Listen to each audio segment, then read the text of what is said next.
Steve ERCEG is going to tap Alexandre Pantoja, shock the flyweight division, and probably cause a riot in Brazil this Saturday.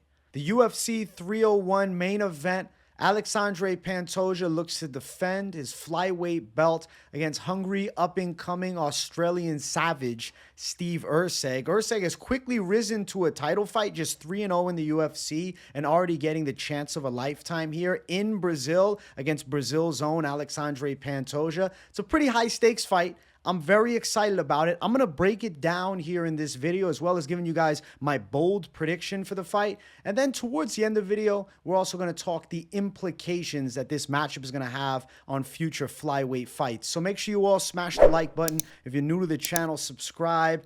Let's get into breaking this thing down a little bit. First things first, I do want to talk about Steve ERCEG's current UFC run, which in many people's eyes is not something that warrants a world title fight. Well, you can see last time out, he took Matt Schnell out, knocked him out pretty brutally with a left hook. I know that Schnell is also kind of considered a chinny fighter, and coming into this matchup here, he was also a sizable underdog. So there wasn't much expectation of him doing well against ERCEG. But let's be fair, ERCEG absolutely delivered on him and put the fucking beating down. Fight before that, he took out Alexandre Costa in a decision. Costa's a strong Brazilian pressure fighter. In ERCEG's sophomore UFC appearance against a tough dude like Costa, I don't think it was a bad performance, and he's still developing too. And then fight before that, he fought David Dvorak, was able to win a unanimous decision as a big underdog in his UFC debut. I won't lie to you though, Steve ERCEG's appearance, he looks like a Geek Squad member at Best Buy. I've heard people talk about that through Twitter, and it's no jokes, man. He does look like he could be teaching world history. He's not an intimidating fighter. I initially picked Steve ERCEG as a big underdog against Dvorak, but seeing how he looked on the scales, I feel like I was looking at a real-life Diary of the Wimpy Kid. Instead, Steve ERCEG put it on David Dvorak and pulled off an impressive win and proved my pick flip wrong in that matchup there. So since that point, I've had very high confidence in Steve ERCEG's ability.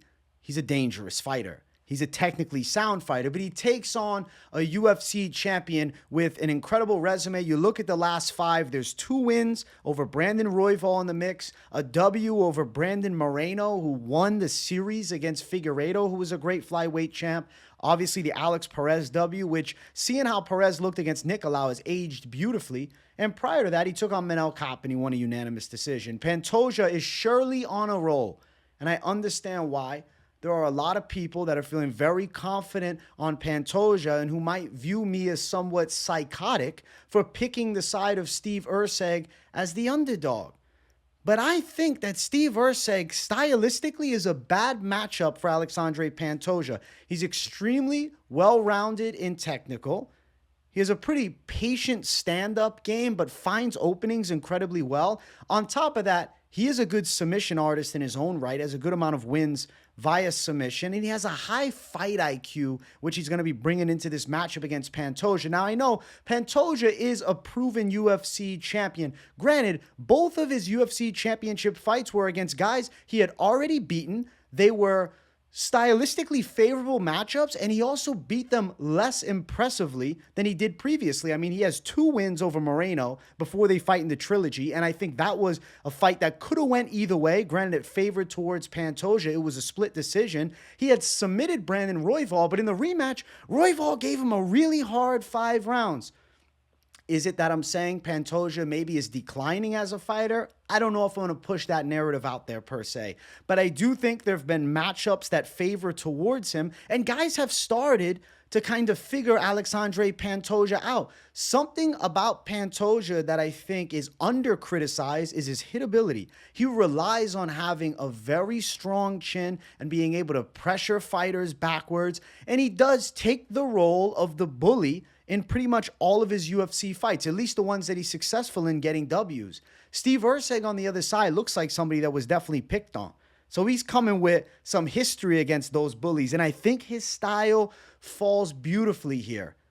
Alexandre Pantoja brings a lot of pressure. Steve ERCEG is good at catching shots on fighters coming inside recklessly. ERCEG likes to be more on the technical side, throwing clean, straighter punches. And when he does find hooks, they deliver with a lot of power. Obviously, a Matt Schnell knockout, many of you are not going to view as impressive, but it's about the punch that landed, not the guy that he knocked out. Remember some years ago, Pantoja was actually hit very clean by Matt Schnell with a left hook and it buckled a little bit in that fight. That was a Pantoja, 6 years ago, 2019, 5 years ago, rather. He's taken on a Steve ERCEG who's primed at 28 years of age, and I think is going to be prepared for the pressure that Pantoja is going to bring. Steve ERCEG, pretty technically sound in the grappling. That's an understatement. As a lot of people feel as though Pantoja is so superior when he ties up with opponents. I think Steve ERCEG is going to do a great job of defensively grappling here. And if he's able to hurt Alexandre Pantoja with clean punches, I think there are real opportunities for Steve ERCEG to capitalize with grappling entanglements. I think Steve ERCEG can rock Pantoja on the feet and then find more success on the ground. Steve ERCEG is no slouch with grappling, guys. I know Alexandre Pantoja, proven, especially with takedowns later in fights. Another note about Pantoja we have to give him credit for is his gas tank. He's got a high caliber gas tank. He can go very long. His cardio is some of the best in the game, but he does slow down later in fights. Slowing down later in fights with a technician like Steve ERCEG on the other side, who I think can find some major openings, to me is a big factor. Early in the fight, I'm excited to see how the takedown defense meshes for Steve ERCEG. I expect Pantoja to come out fast in this fight, looking to put Steve ERCEG on the back foot and capitalize on the lack of UFC experience and potential fight jitters being in the biggest fight of his life. Pantoja is going to look to take the back in the first round. Trust, when they're dry, Pantoja wants to jump on Steve ERCEG's back and get a first-round submission win. He will be shocked by the resilience that Steve ERCEG has in the grappling and the punishment that he's going to have to deal with closing the gap recklessly on Steve ERCEG. There are many of times where Alexandre Pantoja looks like an amateur boxer flailing his arms recklessly as he's closing the gap. Now, he's fought a lot of guys that didn't make him pay for those mistakes, and you could say, oh, well, he walked through Manel Kape. Manel Kape's got some good pot shots. Very different style. Manel Kape does not have the same efficiency with both accuracy and a well-rounded fight IQ to match a Steve ERCEG. He's also not as tall as ERCEG. Many people will say, oh, but the reach, it's almost identical. Look at it. It's half an inch difference. Do you see how narrow ERCEG's shoulders are? He's all arm length. Steve ERCEG can jab Alexandre Pantoja from the outside. I expect Pantoja to be jabbed a lot in this fight, getting caught with counters coming inside. But there's going to be moments where he succeeds on the inside. Second round, I see as competitive as well, but I think ERCEG lands some clean punches and really starts getting the respect of Pantoja. Pantoja at this point is going to recognize that striking with Steve ERCEG is very dangerous, and there's going to be a lot of clinching by him. I expect there to be moments where Pantoja has ERCEG tied up against the cage for a little bit. But Steve ERCEG is going to find ways to escape these clinch positions, switch the position, but instead of sitting in there and just trying to engage in a grappling battle with Pantoja, I think he's going to be looked to throw strikes. I think elbows on the inside could even surprise Alexandre Pantoja, but the striking from the mid or long range of Steve ERCEG is going to be the ultimate key to victory here. I see competitive rounds, but I do think third, fourth round are very live rounds for Steve ERCEG to catch the chin of Pantoja and lock up a submission win. I'm seeing it around round 3 or round 4 as far as the finish. I'm going to officially call Steve ERCEG to rock, drop, and then tap out Alexandre Pantoja, becoming the flyweight champ in what will be a massive upset for the sport. I'm hype as hell to see it. I think it's about time. We need a new champion in this flyweight division. I know there's a lot of people going out and saying things that I personally think are a little bit delusional, like Pantoja's an all-time flyweight great. He's not nearly as skilled as Mighty Mouse. He's not nearly as skilled as Davison Figueiredo. I actually don't think he's as skilled as Brandon Moreno, but the reason that he's able to go out and beat a Moreno is because styles make the fights ultimately.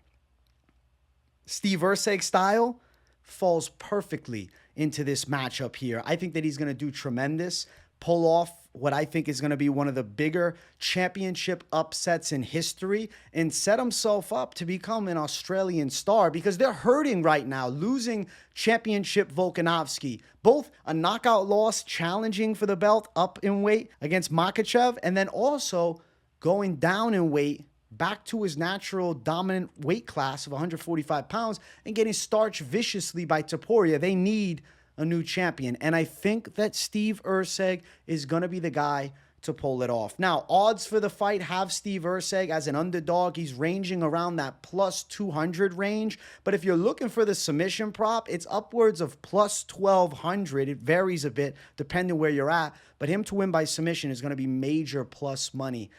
Now, looking at what's next for Steve ERCEG with a win, I think he's got the flyweight division by the balls. He's got the world by the balls. Matchup that makes the most sense following this is not going to be an immediate rematch.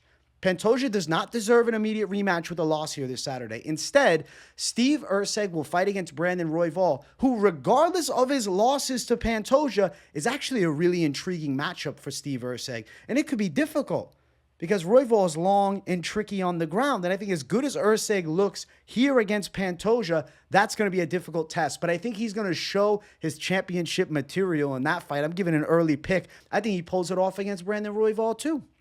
I think Steve ERCEG era might be beginning this Saturday. And many of you watching this video might not have realized what is at stake this Saturday, what's coming up. And I think that Steve ERCEG is going to more than deliver and become a UFC champion, which is going to shock pretty much, 85% of the fan base. I mean, Tapology picks have Pantoja 74%, and that's the hardcores. I'm assuming the casuals throughout the whole space are probably thinking Pantoja wins fairly easily against an unproven ERCEG, who I think is on his way to bring in the strap home. I saw this crazy Twitter thing. It was like the images of fighters and then their likelihood of becoming a UFC champ. You know the disrespect they gave to ERCEG? It was 3%.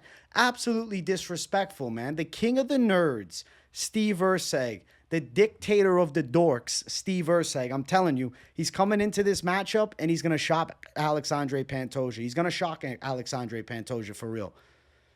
An X factor that I didn't even mention as we were breaking it down is Pantoja's 34 and is most likely peaked and might even be on the decline, whereas Steve ERCEG is 28 years old in his absolute prime of primes and getting better with each and every fight. I think Saturday is going to be something special, and I think it could be the start of the ERCEG era.